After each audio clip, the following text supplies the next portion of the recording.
Bienvenue sur Ma Thérapie.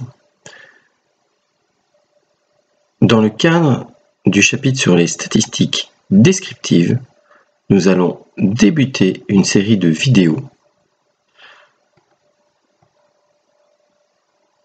avec une petite introduction.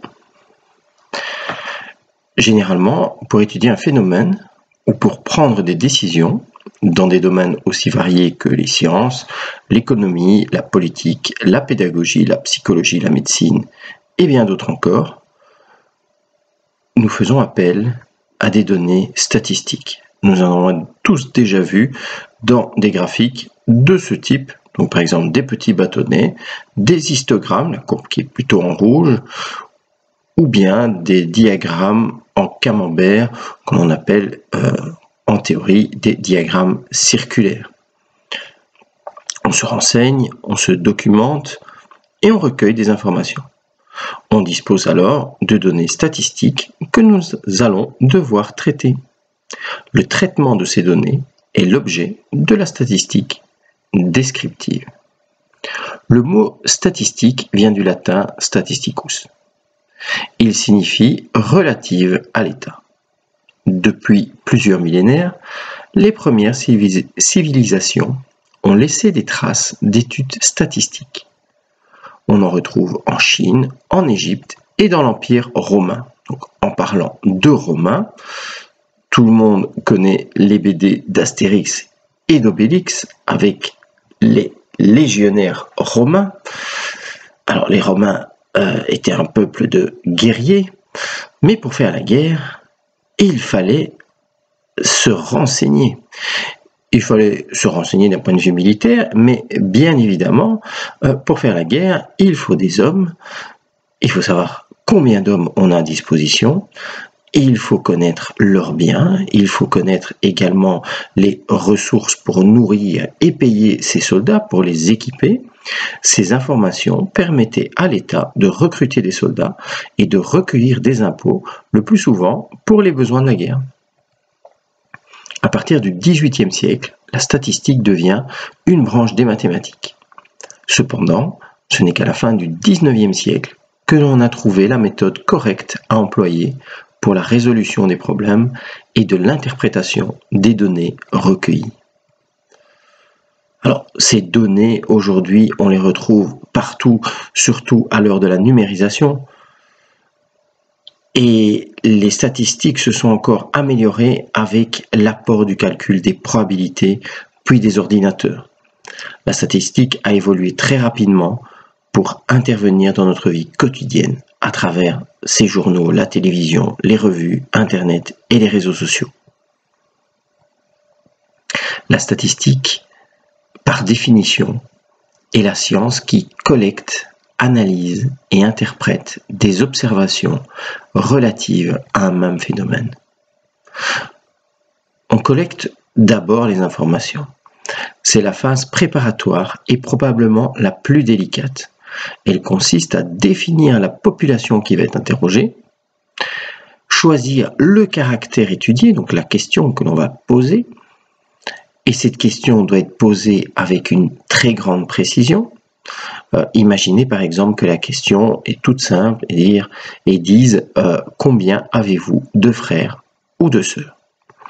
On commence à poser cette question à toute une série d'individus et ils répondent 2, 0, 1, 6, jusqu'à ce qu'un individu pose la question dois-je compter mes demi-frères et mes demi-sœurs? La personne qui réalise le sondage n'a pas à intervenir dans la précision de la réponse. Elle ne peut dire ni oui ni non. Si la question n'est pas suffisamment précise, certaines personnes vont inclure leurs demi-frères et leurs demi-sœurs, d'autres pas. Nous allons donc nous retrouver avec des résultats qui ne veulent plus rien dire puisque la question n'était pas suffisamment précise. Alors, si on ne peut pas poser la question à toute la population, donc c'est le cas lors d'un sondage, il faut donc poser la question à une petite partie de la population que l'on appelle un échantillon. Et il faut s'assurer que cet échantillon soit représentatif de la population.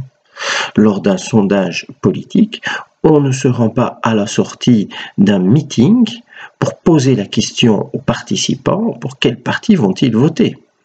et ensuite en déduire que l'ensemble de la population va voter pour ce parti. C'est donc très important, très délicat et très fastidieux de se retrouver avec un échantillon de population qui représente bien l'ensemble, qui soit suffisamment nombreux que pour signifier quelque chose et de poser une question précise. C'est la qualité de la collecte qui va dépendre, que va dépendre la suite des résultats.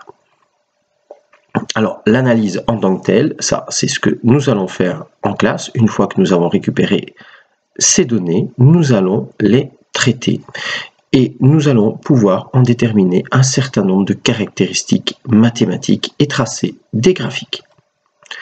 Finalement, sur base de ces graphiques, sur base de ces calculs et des paramètres obtenus, nous pourrons interpréter les résultats. Lorsque l'on souhaite réaliser une enquête pour étudier un phénomène, on détermine avec précision la question, ça je vous l'ai déjà dit tout à l'heure, que l'on posera à une population bien définie. Nous allons donc pratiquer un recensement, s'assurer que l'échantillon soit bien représentatif pour obtenir une série statistique. La question posée, le caractère statistique, est une propriété étudiée sur la population. Ce caractère peut prendre différentes formes. Il peut être qualitatif, donc par exemple, quelle est votre couleur préférée? Quelle est votre marque de voiture favorite? Quel est votre shampoing préféré? Ou bien quantitatif. Combien avez-vous de frères et sœurs? Quelle cote avez-vous obtenue lors du dernier bilan de mathématiques? Si le caractère est quantitatif, il peut encore se séparer en discret, c'est-à-dire prendre des valeurs bien particulières. Donc pour la cote en mathématiques, si le professeur cote au demi-point, vous aurez 14,5 sur 20 ou 15 sur 20, mais à aucun moment vous aurez 14,2. Ou bien le caractère peut prendre toute une série de valeurs continues. C'est le cas par exemple si je vous demande votre taille, vous pouvez ne pas la connaître précisément et me répondre 1,70 m. D'autres personnes peuvent me répondre 1,71 m. Et si vous êtes très précis, 1,71,3 m, 1,71,35 m. Et donc prendre une série continue de valeurs possibles. Pour les statistiques, il s'agit du relevé méthodique de la valeur d'un caractère commun à tous les éléments d'une population.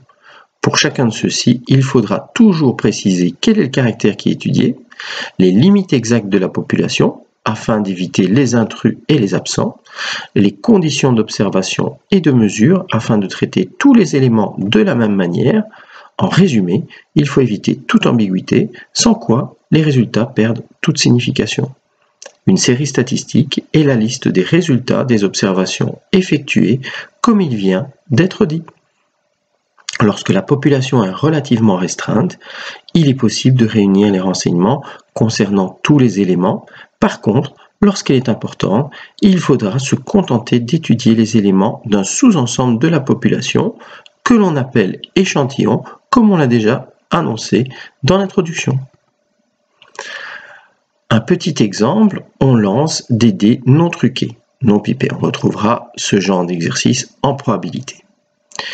Et on note la somme des points obtenus. Le tableau ci-dessus est appelé le tableau brut et il donne les différents résultats possibles avec son lancer.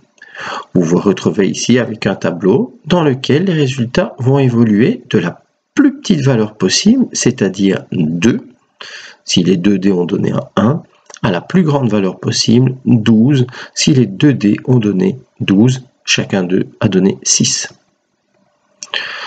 Le caractère observé prend donc les valeurs comprises entre 2 et 12. Nous allons donc travailler ce tableau et regrouper ces valeurs de la plus petite à la plus grande. L'ensemble des valeurs possibles sont notées XI et le I est un indice. Donc la plus petite valeur possible étant 2, le plus petit indice est donc 1. X1 est la plus petite valeur possible. Et puis nous avons X2, 3, et ainsi de suite, jusque X11, 12, la plus grande valeur possible. La différence entre les deux valeurs extrêmes, 12 moins 2, donc 10, va s'appeler l'étendue de la série statistique. Nous retrouverons l'étendue de la série statistique dans un des paramètres de dispersion. On le verra dans une prochaine vidéo. Certaines valeurs de xi reviennent plusieurs fois. Il faudra donc noter dans le tableau l'effectif, c'est-à-dire le nombre de fois que cette valeur apparaît, et on notera l'effectif ni, i pour l'indice, qui correspond à la position de la valeur dans le tableau statistique. Donc par exemple x2, ce sera la deuxième position, la deuxième possibilité pour i, et on lui fera correspondre un n2, c'est-à-dire le nombre de fois que x2 apparaît, le nombre de fois que 3 apparaît quand on lance 2 dés. L'ensemble des couples xi, ni est la table des effectifs. C'est un tableau recensé. Nous avons des i qui vont évoluer, comme nous l'avons vu, de 1 à 11, auxquels correspondent des xi qui évoluent dans ce cas-ci de 2 à 12, et l'expérience sur les 100 lancés nous a donné le nombre de fois que ces xi apparaissent. Donc par exemple pour la troisième ligne, i égale 3, le x3 égale 4 et le n3 égale 6, ça veut dire que sur 100 lancés, le 3 est apparu 6 fois. On peut revérifier en additionnant tous les ni que la somme totale correspond bien à 100. L'effectif total va donc se noter avec le symbole sommatoire, donc une espèce de petit e, donc un sigma grec, qui évolue de i allant de 1 jusqu'à c. C, c'est le nombre de classes possibles, donc dans ce cas-ci, nous avions 11 classes possibles d'ni. Quand j'écris ce symbole sommatoire, ça revient à calculer n1 plus n2 et ainsi de suite jusqu'à la dernière valeur de i, 11, n11. La fréquence d'une valeur est le rapport de son effectif à l'effectif total. Fi est par conséquent égal à ni sur n. La somme des fréquences revient à 100% puisque la somme des fréquences avec le symbole sommatoire des i évoluant de 1 à c, c'est la somme des i évoluant de 1 à c ni sur n. 1 sur n étant une constante, il peut se placer en évidence devant le symbole sommatoire, 1 sur n fois la somme des ni, et comme nous avons vu que la somme des ni est égale à n sur n est égal à 1. L'effectif cumulé de xi est la somme des effectifs de toutes les valeurs de xi inférieures ou égales à xi. On le note nui, et c'est la somme des j évoluant de 1 à i, nj. Et par conséquent, nu-c, quand on arrive à la dernière valeur de i, pour les j évoluant de 1 à c, nj, on retrouve bien évidemment l'effectif total n. Donc, c'est très important de travailler avec un effectif cumulé quand on pose des questions du type « Combien de fois a-t-on obtenu un total au plus égal à 5 ?» Il s'agit donc des cas où la somme des points obtenus est égale à 2, 3, 4 ou 5, et donc de recalculer la somme des cas dans lesquels c'est possible, c'est-à-dire des j évoluant de 1 à 4, donc recalculer le n1 plus n2 plus n3 plus n4, et c'est-à-dire 26. Nous avons 26 cas où la somme des points est inférieure ou égale à 5. La fréquence cumulée, elle, se note psi i, elle est égale à nu sur n. Donc, par exemple, psi 4 est égal à nu 4 sur 100, c'est égal à 26 sur 100, 26% des cas de fréquence cumulée, c'est-à-dire la fréquence d'apparition de 2, de 3, de 4 et de 5. Ce qui signifie que 26% des lancés ont donné un total inférieur ou égal à 5. En complétant la table des effectifs, donc nous avions 3 colonnes, nous pouvons rajouter 3 colonnes supplémentaires avec la fréquence Fi, le nui qui correspond à l'effectif cumulé et le psi i, la dernière colonne qui correspond à la fréquence cumulée. Le tableau ainsi établi va nous permettre de tracer des diagrammes, par exemple un diagramme circulaire, on dit communément un diagramme en camembert, où nous allons pouvoir travailler soit en effectif, soit en fréquence. Nous pouvons également représenter les données en nuages de points, où nous plaçons en abscisse les XI et en ordonnée soit les effectifs, soit les fréquences. Il s'agira exactement du même graphique. Si vous trouvez que ce n'est pas assez représentatif le nuage de points, car lorsque l'on choisit un point, on doit relire s'il n'y a pas de quadrillage les valeurs sur X et sur Y associées, vous pouvez donc tracer des petits diagrammes en bâtonnets comme ceci. C'est le diagramme en nuage de points, mais à partir du point, on descend un petit bâtonnet jusque l'axe des abscisses. En ce qui concerne les effectifs ou les fréquences cumulées, nous pouvons relier les points et obtenir un diagramme en escalier ou un diagramme de ce type-là qui évoluera jusque l'effectif total ou jusque la fréquence totale. Dans ce cas-ci, de 100%, ce sera aussi le même graphique. Voilà, j'espère que j'étais clair. Dans une prochaine vidéo, nous allons poursuivre le cours de statistique et nous aborderons le point suivant qui concerne le traitement des données. Voilà, et à bientôt sur Mathérapie.